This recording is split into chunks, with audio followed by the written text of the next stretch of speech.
আসসালামু আলাইকুম রহমতুল্লাহি ওবরকাতুহ। সম্মানিত দর্শক, আমাদের দেশের রাজনীতিতে সম্ভবত বড় কোনো ঘটনা ঘটতে যাচ্ছে। এটি হতে পারে দুর্ঘটনা, কিংবা এটি হতে পারে যুগ সন্ধিক্ষণের যুগান্তকারী কোনো সফলতা। আমি দুটো বিষয় নিয়ে আলোচনা করব।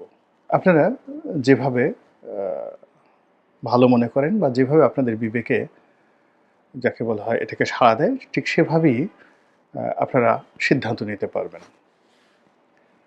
প্রথমত ডক্টর মোহাম্মদ ইউনূস, আমি ইতিবাচক কথা বলি, যে প্রকল্পগুলো তিনি হাতে নিয়েছেন এবং জিদ ধরেছেন যে কাজগুলো করবেন, সেই কাজগুলোতে যদি তিনি সফল হন, বাংলাদেশ যাকে বলা হয় একটা নতুন মানচিত্র পাবে, বর্ধিত মানচিত্র, নতুন একটা মর্যাদা পাবে যদি তিনি করতে পারেন। এবং আমাদের যে জীবনমান, এই জীবনমান সম্ভাবনার স্বর্ণের শিখরে পৌঁছে যাবে। প্রথম থেকে বলি চট্টগ্রাম বন্দরের কথা। চট্টগ্রাম বন্দরকে তিনি বিদেশি যারা অপারেটর রয়েছে তাদের হাতে দিতে চাচ্ছেন অপারেট করার জন্য। এখানে নেদারল্যান্ডের একটা কোম্পানি, দুবাইয়ের একটা কোম্পানি বা সিঙ্গাপুরের যে রাষ্ট্রীয় সংস্থা, তাদের কথা হচ্ছে। এগুলো নিয়ে অনেক সমালোচনা আছে, পক্ষে বিপক্ষে আছে। আমি ব্যক্তিগতভাবে একজন পোর্ট ইউজার হিসেবে আমি যেটা বলার চেষ্টা করেছি, যেটা এই কারণে এই মুহূর্তে আমাদের জন্য খুবই ঝুঁকিপূর্ণ একটা বিষয়। তো সেটাকে হয়তো সরকার বিবেচনা করবে নানাভাবে করে, তারা যদি পরিমার্জিত হয়ে পরিশোধিত হয়ে চট্টগ্রাম বন্দরের যে স্টেক হোল্ডার রয়েছেন তাদের সঙ্গে সমঝোতা করে বুঝিয়ে সুঝিয়ে যদি সত্যিকার অর্থে চট্টগ্রাম বন্দরের সক্ষমতা বাড়াতে পারেন। এবং ধরুন এখন চট্টগ্রাম বন্দরে 18 লাখ কন্টেনার বা 30 লাখ কন্টেনার ধরুন এখন পরিবহন করা হচ্ছে। এটিকে যদি সক্ষমতায় ডবল করা যায়, দ্বিগুণ করা যায়, তিনগুণ করা যায়, এটি সম্ভব। এর কারণ হলো যে আমাদের দুটো বন্দর, মংলা, চট্টগ্রামের চেয়ে কিন্তু মংলা বন্দর আরও যাকে বলা হয় উপযোগী এবং আরও গুরুত্বপূর্ণ। এবং সেখানে মংলার যে চ্যানেলটা রয়েছে, সেখানে যদি চ্যানেলটা ঠিকমতো চালানো যায় তাহলে এখানে আসলে ডিপসির মতোই এটাকে ব্যবহার করা সম্ভব। এদের ড্রাফট অনেক বেশি মংলা বন্দর। ফলে পাকিস্তান জমানাতে কিন্তু চিটাগংয়ের সাথে পাল্লা দিয়ে খুলনা এলাকাতে শিল্প কলকারখানা তৈরি হয়েছিল। খুলনা, যশোর, সাতক্ষীরা, নড়াইল, যশোর, এই সকল এলাকাতে।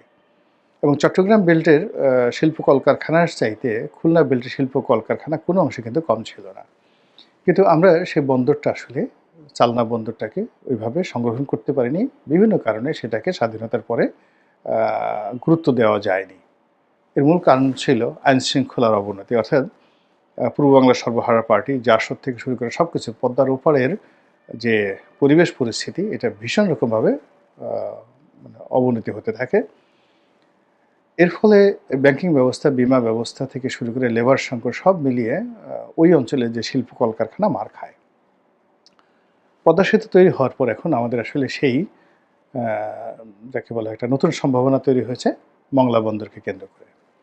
শেখ হাসিনার জমানাতে পায়রা বন্দর করা হয়েছে, ডিপসি বন্দর। এটা একটা শ্বেতহস্তি। এর কারণ হলো এটা কোনো দিন যাকে বলা হয় এই বন্দর ভালো হবে না। ফলে এটাকে যত সম্ভব দ্রুত এটাকে বন্ধ করে এটাকে একটা নৌবন্দর হিসেবে ঠিক মংলার সাথে কানেক্ট করে একটা সেই রামনাবাদ নদীর মোহনাতে একটা কলকাতার মতো, হলদিয়ার মতো একটা নৌবন্দর হিসাবে এটিকে যদি চালু করা হয় দক্ষিণ অঞ্চলের জন্য। মূল বন্দর থাকবে চালনা, এবং সেই চালনা থেকে ফিডারের মাধ্যমে নৌবন্দর হয়ে এখানে আসবে। তাহলে এটা হয়তো ফলপ্রসূ হবে। কিন্তু এটাকে ডিপসি হিসেবে এখানে যে ইনভেস্টমেন্ট, এটা কোনোদিন সম্ভব নয়। ওখানে যে সমুদ্রের যে ড্রাফট এবং ওখানে সমুদ্রের যে রাপসি, এটার যে অবস্থা, যারা জানেন তারা জানেন যে এটা যতদিন পর্যন্ত বঙ্গোপসাগর থাকবে ততদিন পর্যন্ত ওখানে ডিপসি হবে না। আমি নিজে এটার একটা ভুক্তভোগী। আমি একবার, আমার তো জাহাজ ব্যবসা আছে, আমি সেই একটা কোম্পানি এসে বলল যে এরকম আমার বিরাট লস হয়েছে, প্রায় কোটি কোটি ৫ কোটি ৬ কোটি টাকার মতো লস হয়ে গেছে। সেটা হলো যে ৫০,০০০ মেট্রিক টনের পাথর নিয়ে একটা জাহাজ আসলো, এবং ওই জাহাজের এজেন্ট ছিলাম আমি বাংলাদেশে। এবং সেই জাহাজ মংলা থেকে ওখানে ২ মাস বসেও আমরা আনতে পারিনি। সিরিয়াস একটা প্রবলেম হয়ে গেছিল। এবং লাস্টে আমার সেই এজেন্ট গেছে, আমার টাকা গেছে। তারপর শেষে যারা এই মাল আমদানি করেছিল পদ্মা সেতুতে, তারা সেই পাথর সাপ্লাই দেবে, তাদেরও ব্যবসা বাণিজ্য চলে গেছে। চাইনিজ কোম্পানিকে তারা সময় মতো পাথর দিতে পারেনি। তো আমি নিজে এটার ভুক্তভোগী হিসাবে আমি এটা জানি। এর কারণ হলো আমি ওই এলাকার বাসিন্দা। আমি যখন দেখলাম যে একটা নতুন পোর্ট হচ্ছে, ডিপ সি পোর্ট, আচ্ছা ঠিক আছে এখানেই আমরা আনি। কিন্তু আমরা যদি মংলাতে আনতাম তাহলে আমাদের এই সমস্যাটা হতো না। তো সেই দিক থেকে এখানে আসলে ডিপ সি পোর্ট কখনোই সম্ভব হবে না, যেটা ব্রিগেডিয়ার সাখাওয়াত বলেছেন। কাজেই এটা একটা শ্বেত হস্তি না। এটা আরও অনেক কিছু। এটাকে ব্ল্যাক হোল বলতে পারেন বাংলাদেশের। এটা শেখ হাসিনার একটা ভুল সিদ্ধান্ত। এই জিনিসটা স্টপ করে, হ্যাঁ, এখানে যে স্থাপনাগুলো রয়েছে, একটা বড় মাপের নদীবন্দর হতে পারে এখানে। ভীষণ রকম বড় মাপের নদীবন্দর হতে পারে। সেটা কলকাতার হলদিয়ার মতো, হলদিয়া বন্দরের মতো হতে পারে, এতে কোনো অসুবিধা নেই। অন্যদিকে চট্টগ্রাম যে বন্দর, সেই চট্টগ্রাম বন্দরে এখন যে নিউ মুরিং টার্মিনাল রয়েছে, তারপর শেষে আমরা যখন আগে ছিল পুরনো টার্মিনাল ৮১-৮২ সনে, তো সেখানে প্রথম মাল্টিপারপাস টার্মিনাল নিয়োগ করা হলো এবং সাবির হোসেন চৌধুরী কোম্পানি, কর্ণফুলী গ্রুপ, এই প্রথম মাল্টিপারপাস তারা সেই প্রাইভেট সেক্টরে এটা তৈরি করলো। ওটা আবার সরকার পরবর্তীতে ৮০০ কোটি না ১,০০০ কোটি টাকা দিয়ে ওটা আবার কিনে নেয় তার কাছ থেকে, যে না, এরকম একটা রাষ্ট্রীয় প্রতিষ্ঠান ব্যক্তি মালিকানায় থাকতে পারে না। তো এখন পুরোটাই রাষ্ট্রীয় মালিকানায় আছে। আর প্রাইভেট ইয়ার্ডগুলো, বড় বড় প্রাইভেট ইয়ার্ডগুলো, অসংখ্য প্রাইভেট ইয়ার্ড তৈরি হয়েছে এক্সপোর্টের জন্য, ইম্পোর্টের জন্য, সেগুলো বাইরে। কিন্তু মূল বন্দর এখনো পর্যন্ত সরকারের হাতে, কাস্টমস বন্দরের হাতে। এখন এটাকে ডক্টর মোহাম্মদ ইউনূস বিদেশিদের হাতে দিতে যাচ্ছেন, এবং আলটিমেটলি এই কাজ তাকে করতে গেলে তাকে কাস্টমসটাও বিদেশিদের হাতে দিতে হবে, এছাড়া কোনো উপায় নেই।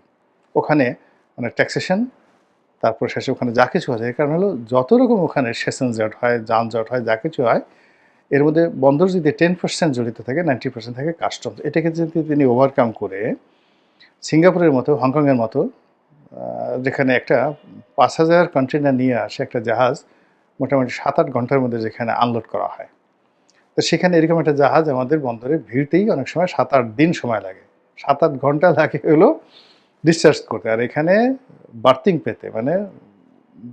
পেতে কর্ণফুলীর ভিতরে ঢুকে টো করে, মানে এই নিয়ম আছে। ধরেন আপনার একটা জাহাজ আসলো, সেই জাহাজ সে ডিপসিতে বসেই সে চট্টগ্রাম বন্দরের ট্রাফিক ডিপার্টমেন্টে মানে যোগাযোগ করবে কন্ট্রোল টাওয়ারে।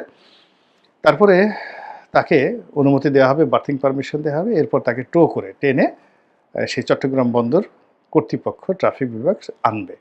এবং এই কাজ করতে সাধারণত এখন ৭ থেকে ৮ দিন সময় লাগে। এবং যখন কনসেশন চলে, তখন কনজেশন চলে যেটাকে, তখন দেখা যাচ্ছে ১৫ দিন, ১ মাস পর্যন্ত চলতে থাকে। এবং এরকম বড় বড় জাহাজ আসছে, যে জাহাজে প্রতিদিন $২০,০০০, $২৫,০০০ ওই আউট অ্যানকারেজে বসে থেকে তাদেরকে ড্যামারেজ গুনতে হয়। এখানে জাহাজের যে ইঞ্জিন ২৪ ঘন্টা চালু রাখতে হয়। তো এই দুরবস্থা থেকে, অব্যবস্থাপনা থেকে বের হয়ে আসার জন্য সিঙ্গাপুরের আদলে, এমনকি কলম্বোর আদলে, কলম্বো বন্দরের আদলে যদি ডক্টর মোহাম্মদ ইউনূস এই কাজটি করেন, বাংলাদেশ কিন্তু চেঞ্জ হয়ে যাবে, এটি কোনো সন্দেহ নেই। কিন্তু এটার সম্ভাবনা যতটা না বেশি, তার চেয়ে ঝুঁকি ৩ গুণ বেশি। যদি এখানে ফেল করার পরে বিদেশিরা তারা তাদের ইনভেস্টমেন্ট ফেরত চাইবে সরকারের কাছে, শ্রমিক আন্দোলনরা তারা আন্দোলন করবে, ব্যবসা বাণিজ্য সব বন্ধ হয়ে যাবে, এবং এখন বন্দরের যে দুর্নীতি বা অনিয়ম আছে এটা আরও দ্বিগুণ হয়ে যাবে। আপনি ধরেন মশা মারার ওষুধ দিলেন, কিন্তু সেই ওষুধ কাজ করল না, তখন মশা আরও বেপরোয়া হয়ে পড়ে। এই গেল ওনার সমস্যা। দ্বিতীয়ত যে ঘটনা, সেটা হলো করিডর, মানবিক করিডর। তো এটা নিয়ে তিনি কাজ করছেন জাতিসংঘের তত্ত্বাবধানে। এখানেও কিন্তু ঝুঁকিটা বিশাল। এখন এই কাজ করে যদি আরাকান আর্মির সঙ্গে তার একটা সমঝোতা হয়, এবং তিনি যদি এই ১০ লাখ, ১২ লাখ, ১৫ লাখ রোহিঙ্গাকে সীমান্তের বাইরে, এমনকি ওপারে নো ম্যানস ল্যান্ডে নিয়ে যেতে পারেন, এটা আমাদের জাতির জন্য একটা বিরাট, যাকে বলা হয়, প্রাপ্তি। ২ নম্বর হলো যে তিনি এখন যে চেষ্টা করছেন, প্র্যাকটিক্যালি এবং ফ্র্যাঙ্কলি, সেটা হলো আমেরিকার সহযোগিতা নিয়ে বাংলাদেশ সেনাবাহিনীর এনগেজমেন্ট নিয়ে আরাকান আর্মিকে শক্তিশালী করে সেখানে একটা আলাদা স্বতন্ত্র রাষ্ট্র তৈরি করার জন্য। ফলে কি হচ্ছে, মায়ানমারের সাথে সার্কিট ব্রেকার হিসেবে এই ছোট রাষ্ট্রটি থাকবে এবং এটি আকার আকৃতিতে ওখানে দুটো রাষ্ট্র হবে। একটা হলো রোহিঙ্গাদের জন্য এবং আরাকান আর্মিদের জন্য একটা এলাকা, যেটাকে এখন মানে আরাকান বলা হচ্ছে, আর একটা হলো পাশের ছোট আরেকটা এলাকা শিন। এটি আমাদের একটা বাংলাদেশের বড় সড়ো উপজেলার মতো এলাকা। তো কাজে এই দুটো রাষ্ট্র বাংলাদেশের জন্য আসলে যাকে বলে ঝামেলা হবে না, ঝামেলা হবে না। এবং এখন যেভাবে মায়ানমারকে আমরা থ্রেট মনে করছি এবং যে সমস্যা হবে, সেখানে যদি সেই জিনিসটা করা হয়, পারা যায়, তাহলে কিন্তু আমাদের জন্য একটা বিশাল মানে একটা ঐতিহাসিক যে কাজটা অতীতে শায়েস্তা খানও পারেন নাই, এরকম একটা লাভ হবে। এবং সামনে যদি ওই দুটো রাষ্ট্র অর্থাৎ চীন এবং আরাকান তারা যদি বাংলাদেশের সঙ্গে কনফেডারেশন করে বাংলাদেশের সঙ্গে যুক্ত হতে চান অধিকতর স্বায়ত্তশাসন নিয়ে, তা সেক্ষেত্রে বাংলাদেশের মানচিত্র তো বিশাল হয়ে গেল। নাপ নদীর উপর আমাদের একছত্র আধিপত্য চলে আসলো এবং তখন এই চট্টগ্রামের মতো করে এই নাপ নদীর মোহনাতেও দেখা গেল যে সেন্ট মার্টিনকে কেন্দ্র করে একটা ডিপ সি পোর্ট সেখানে হতে পারবে, এরকম একটা ঝুঁকি। কিন্তু যদি উনি ফেল করেন তাহলে এই বন্দর এবং এই যে মানবিক করিডোর, এই মানবিক করিডোরের উছিলায় পুরো চট্টগ্রাম বেল্ট আমরা হারিয়ে ফেলব, ভীষণ রকম হারিয়ে ফেলবো। তো এরকম যাকে বলা হয় সম্ভাবনা এবং ঝুঁকি, এই দুটোর মধ্যে আমরা এখন পড়েছি। এখানে হতাশ হওয়ার যে কারণ হলো যে এই সরকারের ম্যান্ডেট, জনসমর্থন এবং আমলাতান্ত্রিক সমর্থন, কূটনৈতিক যে সমর্থন ওয়ার্ল্ড ওয়াইড, এটি নেই, খুবই অল্প, নেই বললেই চলে। তো কাজে এত বড় একটা ঝুঁকি আসলে এই সরকারের পক্ষে নেওয়া সত্যিকার অর্থে এটি ম্যাটারালাইজ করা যাবে না, এটা হলো অবস্থা। আবার অনেক সময় বড় কাজগুলো হঠাৎ হয়ে যায়। পৃথিবীর অনেক সময় ছোট ঘটনা থেকে অনেক বড় বড় ঘটনা ঘটে যায়, প্রকৃতি এভাবে ঘটিয়ে দেয়। একটা ছোট বারুদের টুকরা বা এক বিন্দু শিশির থেকে দেখা গেল বিরাট একটা মহাসাগর রচিত হয়ে গেল। ছোট্ট একটা দুর্ঘটনা থেকে একটা বিশাল বনভূমি, তো সেখানে দাবানল শুরু হয়ে গেল এবং সেই দাবানলে দেখা গেল সেখানে একটা মরুভূমি তৈরি হয়ে গেল। অবাক হয়ে যাবেন যে ভারতের যে গভী মরুভূমি, এ কিন্তু একসময় গভীর জঙ্গল ছিল। তো এইরকম অনেক ঘটনা ঘটে। কাজেই এই যে বাংলাদেশে একটা ঘটনা ঘটতে পারে, এখন সেটা নেতিবাচক হতে পারে, ইতিবাচক হতে পারে, কিন্তু ঘটবেই, এরকম একটা অবস্থায় আমরা কিন্তু পৌঁছে গেছি। তার সঙ্গে যে পায়ের আওয়াজ, এখন পায়ের আওয়াজ বলতে কি বোঝায়? নর্মালি আমরা গলার আওয়াজের কথা জানি, তারপর অন্য কোনো শব্দের কথা জানি যেগুলো দৃশ্যমান, কিন্তু যখন পায়ের আওয়াজ শোনা হয়, বলা হয়, এটিকে সাধারণত নেতিবাচক অর্থে একটা যুদ্ধ ভাব, একটা সামরিক ভাব, একটা সামরিক শাসন, একটা মিলিটারি যাকে বলা হয় ইনভেশন, এরকম মনে হয়। তো সেটা দেশি হতে পারে, বিদেশি হতে পারে। এবং এটা কেন? এর কারণ হলো যখন এরকম একটা দুর্বল অবস্থার মধ্যে পড়ে, তখন বহু পক্ষ সেখানে যুক্ত হয়ে পড়ে। এটা ছোট বড় কথা নয়। আফ্রিকার আপনি দেখেন, সেই বুর্কিনা ফাসোর মতো একটা রাষ্ট্র, সেখানে কি হচ্ছে? কিংবা ধরুন রুয়ান্ডাতে কি হয়েছে? তাদের কিন্তু ছোট্ট একটা দেশ রুয়ান্ডা, অর্থনীতি অত ভালো না, কিছু না, কিন্তু সেখানে কি হয়েছে? সেখানে কেন পশ্চিমারা একেবারে ঝাঁপিয়ে পড়েছে? উগান্ডার মতো একটা দেশ, সেখানে কি হয়েছে বা এখনো কি হচ্ছে? তো সেদিক থেকে বাংলাদেশ ধরেন অনেক বড় সব দিক থেকে এবং অনেক সম্ভাবনাময়। এবং এখন গ্লোবালি যে অর্থনীতি এবং গ্লোবালি যে ভূতাত্ত্বিক যে রাজনীতি, সেই রাজনীতিতে এখন সেন্টার পয়েন্ট হয়ে গেছে বাংলাদেশ। তো সেই দিক থেকে এখানে একটা বড় কিছু ঘটতে যদি দেখা যায়, সেটা ইতিবাচক হোক বা নেতিবাচক হোক, সেখানে বিদেশিরা ঝাঁপিয়ে পড়বে। যদি ইতিবাচক হয়, তাহলে এখানে বিল গেটস আসবেন, স্টিভ জবস আসবেন, তারপরে মার্ক জাকারবার্গ আসবেন, আরও সবাই আসবেন। ভারতের রিলায়েন্স আসবেন, আদানিরা তো আছেনই, আরও অনেকে আসবেন, হিন্দুজারা আসবেন, এটা স্বাভাবিক। চীনের প্রেসিডেন্ট বাংলাদেশে ঘন আসবেন। আর যদি খারাপ অবস্থা তৈরি হয়, তাহলে কি হবে?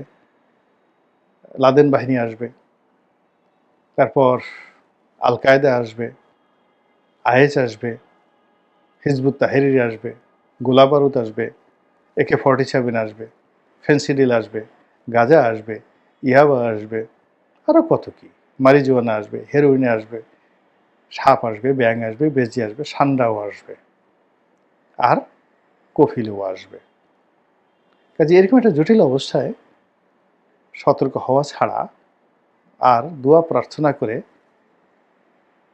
অপেক্ষা করা ছাড়া আমি আসলে কিছু দেখছি না। আল্লাহ আমাদের সবাইকে হেদায়েত দান করুন এবং হেফাজত করুন। আসসালামু আলাইকুম ওয়া রাহমাতুল্লাহি ওয়া বারাকাতুহু।